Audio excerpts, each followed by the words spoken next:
पुरा ड्याम फुटेर आयो यार। पुरा चाइनाको ड्याम फुटेर आएर रहेछ। आमामामामामा ल यहाँ हामीले अब ओहो यार यो पुरै ड्याम फुटेर आएको यो घर गयो यो। ल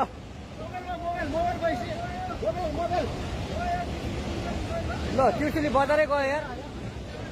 ल गयो यार। ओ ए सिलास यता यता आऊ।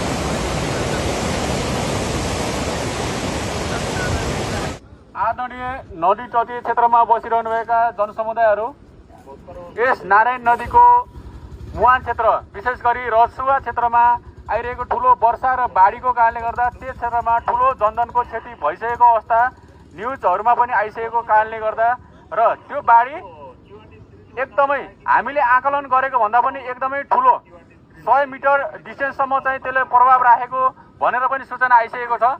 हजुरहरू अहिले बसिरहेको स्थान एकदमै असुरक्षित स्थान हो। यस स्थान हुँदै बगेर आउँदैछ बाढी। तपाईहरू तत्कालै आफूले गरिरहनु भएको व्यवसाय छ भने व्यवसाय बन्द गरेर सुरक्षित स्थानमा गइदिनुहोस्। आफूसँग भइरहेका आश्रित बालबालिकाहरूलाई पनि सुरक्षित स्थानमा लगिदिनुहोस् र तपाईहरूको मानवीय धर्मको हिसाबले तपाईहरूले यस नदी क्षेत्रमा आइरहनुभएका अज्ञात व्यक्तिहरूलाई पनि यो सूचना जानकारी गराउनु होला कि नदीमा ठुलो बाढी आउँदैछ, ठुलो जनधनको क्षति हुँदैछ।